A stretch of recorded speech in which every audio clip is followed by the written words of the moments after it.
Okay. Hi, we're here with Debbie Sanchez from PB&J on the Healthcare Day service for the Democratic Party of New Mexico. Can you tell us a little bit about PB&J?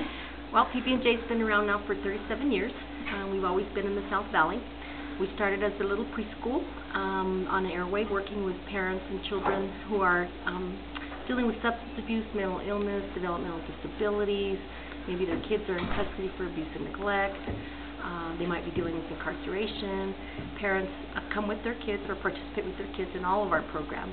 Our preschool goes Tuesday through Thursday for 2.5 hours in the morning and 2.5 hours in the afternoon. We have about 70 children a day that we serve and their parents. We provide meals. We have a health center with a nurse.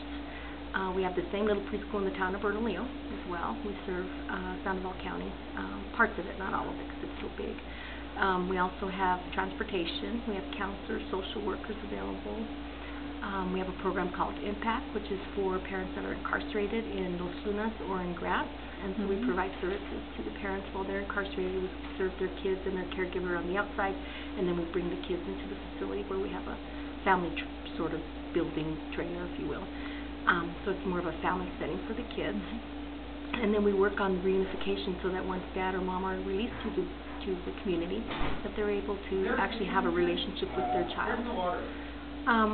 We also have a program called Supported Living for parents that have developmental disabilities or severe mental illness and really need support because of their own limitations, so we provide support to those families. We also have a program that's for home-based families for whatever reason can't come to a preschool or too old for the preschool, so we work with them in their own homes.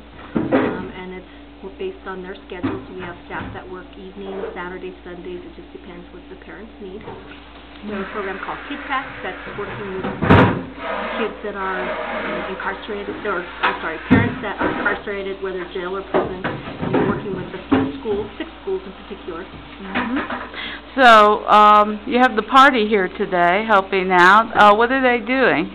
Well, they're very busy. They're weeding our community garden, which really needed a lot of work. It's because our staff were on vacation for 2 weeks, so it's kind of gone without tending. And there were a lot of Chinese melons in there, so they plucked them all out, and they took care of our tomatoes because there was a lot of weeds growing around there. They're weeding in the front of the building, which is our main entrance, and we have a dedicated garden there as well for those members of our PB&J that have passed on. They're weeding on the front of the building. They're also cleaning down our playground structures, which haven't been probably touched in a very long time, and so they really needed some TLC, and they've done a wonderful job. They're sparkling. And our kids are coming back Monday, so they're going to be so excited to see all the neat things that have happened since they've been gone. They're also cleaning windows, which were definitely needed. There are some windows that when you come into the main entrance that our kids did probably 30-some years ago that we can actually see out of them. So you have Chairman Colon cleaning windows, do you? Yes, we do. Everybody's doing some really hard labor. And there was a group of volunteers that just got here now, and they're going to go down to our Isleta house, which is on Isleta and Lopez, and they're going to do some weeding there as well. So we are just extremely ecstatic about the work, about the volunteerism, the camaraderie, just the great attitude of this group, and we're just very grateful that we were selected. And I'm happy to be here on a Saturday to make sure things are moving along. All right.